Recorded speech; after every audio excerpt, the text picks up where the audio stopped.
Hello students, BPSC परीक्षा को लेकर शिक्षा विभाग एक बार पुनः अधिसूचना जारी की है और नियमावली में जो नोटिफिकेशन था शिक्षा विभाग का उसमें बड़ा बदलाव पुनः एक बार किया गया है। आप देख सकते हैं 29/5/2023 का ये लेटर है और बिहार राज्य विद्यालय अध्यापक जो नियुक्ति स्थानांतरण नियमावली है उसमें बहुत बड़ा बदलाव किया गया है और ये बदलाव जो है नियुक्ति अहर्ता से संबंधित है।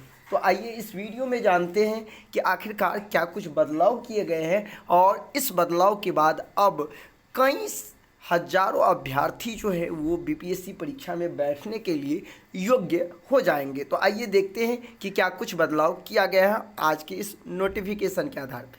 सबसे पहले यदि आप यहाँ देखेंगे तो इसमें स्पष्ट है कि राष्ट्रीय अध्यापक शिक्षा परिषद द्वारा समय समय पर निर्धारित शैक्षणिक एवं प्रशैक्षणिक योग्यता धारित करना होगा। साथ ही साथ इसमें वर्णित ये भी है कि विषय विशेष के लिए अलग से विशेष अहर्ता का निर्धारण विभाग द्वारा समय समय पर किया जाएगा। अब हम बात कर लेते हैं कि आखिरकार मूल बात है क्या। तो मूल बात यदि आप देखेंगे तो शिक्षा विभाग की ओर से एक अधिसूचना जारी की गई थी क्वालिफिकेशन को लेकर, आपने देखा होगा, जिसमें कंप्यूटर विज्ञान के लिए जो है उसके जो अध्यापक होंगे इसमें जो है बीटेक अभ्यर्थियों को एवं और भी जो अभ्यर्थी थे उनको बाहर कर दिया गया था। साथ ही साथ वो कैंडिडेट जो लैंग्वेज पेपर में एसटीटीवी पास थे उनको भी कहीं ना कहीं यदि उनका सहायक विषय था तो उन्हें बाहर कर दिया गया। साथ ही साथ एसटीटी से जुड़े और भी बहुत सारे मुद्दे हैं जिसको हम इसमें डिस्कस करने वाले। तो सबसे पहले तो आप ये समझ गए होंगे कि अब इसके लिए बीटेक के जो अभ्यर्थी हैं वो भी कंप्यूटर साइंस में आवेदन करने के लिए वो योग्य हो जाएंगे। आप देख सकते हैं किस तरह से नया जो योग्यता है वो निर्धारित करने के लिए आवश्यक शैक्षणिक अहर्ताओं में बदलाव किया गया है। तो ये बहुत बड़ा बदलाव है, ख़ास तौर पे उन कैंडिडेट के लिए जो एसटीटी पास थे कंप्यूटर से, उनके लिए ये बहुत ही अच्छी खबर है कि अब वो लोग आवेदन कर पाएंगे। अब हम बढ़ते हैं आगे की तरफ। आगे यदि आप देखेंगे तो इसमें आप देखेंगे यहाँ स्पष्ट कर दिया है कि कंप्यूटर विज्ञान विषय के अभ्यर्थियों के लिए बीएड की योग्यता अनिवार्य नहीं है। ये भी बहुत बड़ी बात है। आपने देखा होगा जिस तरह से एसटीटी में भी बीएड की योग्यता को कंप्यूटर साइंस के लिए शिथिल कर दिया था, तो यहाँ भी ये स्पष्ट मेंशन है। अब हम बात करते हैं अधिसूचना की कंडिका जो 2.3 में था उसके बारे में। इसमें क्या है तो आप देख सकते हैं कक्षा 9 से 10 तक के विद्यालय अध्यापक पद की नियुक्ति हेतु विषय समूह को विलोपित करते हुए क्रमवार निम्नवत प्रतिस्थापित किया जाता है। यानी कि पहले गणित के टीचर के लिए जो क्वालिफिकेशन था उसमें बदलाव करते हुए अब कुछ इस प्रकार से दिया है जो कि आप यहाँ देख सकते हैं कि स्नातक स्तर पर पठित हो अथवा इंजीनियरिंग से स्नातक, अर्थात जो बीटेक अभ्यर्थी है वो भी अब गणित के लिए आवेदन कर पाएंगे। इस तरह की मेंशन जो है पूर्व के नियमावली यानी कि पूर्व की जो अधिसूचना थी शिक्षा विभाग उसमें इस तरह का मेंशन नहीं था।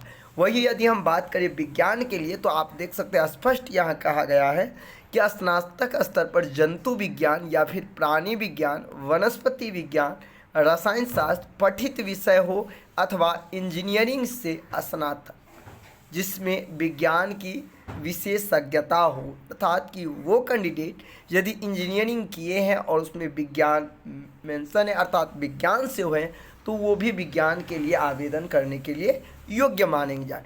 अब हम बात कर लेते हैं भाषा से रिलेटेड।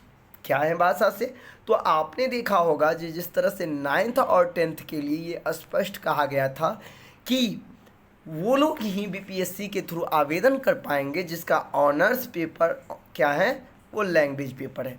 लेकिन सवाल था कि जब एसटीटी का आयोजन किया गया था उसमें ऑनर्स पेपर और सब्सिडी पेपर दोनों को शामिल किया गया था। ऐसे में शिक्षा विभाग कहीं ना कहीं जो पिछले दिनों अधिसूचना जारी की थी उसमें ये कहा था कि अब जो पठित विषय हैं अर्थात सब्सिडी पेपर वो आवेदन नहीं कर पाएंगे। ऐसे में अब वो भी आवेदन कर पाएंगे जिनका सब्सिडी 9th और 10th के लिए जो एसटीटी दिए थे वो सारे कैंडिडेट अब योग्य हो जाएंगे। ठीक है, अब सवाल है कि किन किन कैटेगरी के अभ्यर्थियों को छूट मिलेंगे। तो यहाँ स्पष्ट आप देखते हैं 19/5/2023 के अंतर्गत सभी स्तर के विद्यालय अध्यापक के पद पर नियुक्ति हेतु जो शैक्षणिक एवं प्रशैक्षणिक योग्यता में अनुसूचित जाति, अनुसूचित जनजाति एवं अत्यंत पिछड़ा वर्ग, देखिए सवाल यहाँ ये है कि आपने देखा होगा कि 10+2 में बहुत सारे ऐसे कैंडिडेट थे जिनको 50% यदि चाहिए अनिवार्य, तो उनको कहीं ना कहीं 45% ही था। और ऐसे एनसीटी के गजट के अनुसार देखा जाए तो इन कैंडिडेट को क्या है 5% की छूट मिलती है। अर्थात यदि आपको 12th में या फिर ग्रेजुएशन में 50% से कम अंक है फिर भी आप आवेदन करने के लिए योग्य होते हैं।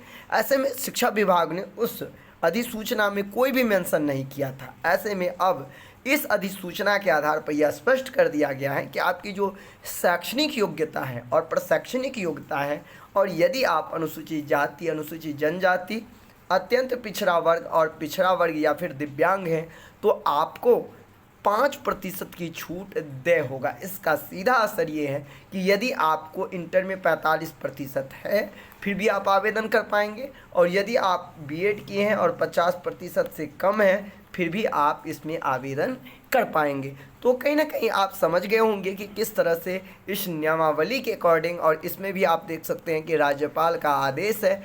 तो ऐसे में आप सीधे तौर पे कह सकते हैं कि शिक्षा विभाग जो है एक के बाद एक अधिसूचना जारी करेंगे। ऐसे में सवाल है कि शिक्षा विभाग ने जिस तरह से एक के बाद एक अधिसूचना जारी कर रही है, पूरी बातों को एक बार क्लियर करके अधिसूचना नहीं जारी, तो ऐसे में आने वाले जो विज्ञापन होंगे क्या उस विज्ञापन में भी इस तरह की बहुत सारी त्रुटियां देखने को मिल सकती हैं। आपकी क्या राय है कि शिक्षा विभाग अभी तक जो अपनी जो अधिसूचना जारी किए हैं, कई सारे अधिसूचना अभी तक आपने देखा होगा जारी कर दिए हैं, ऐसे में आपको क्या लग रहा है कि शिक्षा विभाग को और भी कई सारी चीज़ों में सुधार की आवश्यकता है? तो आप अपनी राय जरूर कमेंट बॉक्स में दें, और यदि अभी भी आपको इससे संबंधित कोई भी यदि जानकारी में कमी महसूस हो रहा हो तो आप मुझे कमेंट करके ज़रूर पूछें। शिक्षा से संबंधित और भी इसी तरह लेटेस्ट अपडेट पाने के लिए आप हमारी चैनल CTT सक्सेस क्लासेज को आप सब्सक्राइब कर लें, लाइक करें और मित्रों में शेयर करें। ये सूचना जो है आप देख सकते हैं स्पष्ट तौर पे 29/5/2023 को जारी किया गया है। साथ ही साथ आप सभी को ये भी बता दें कि आज शिक्षा विभाग की अहम बैठक होने वाली है। इस बैठक के बाद जो कुछ भी खबर सामने निकल के आएगी अगले वीडियो में आपको निश्चित तौर पे संपूर्ण जानकारी दे दी।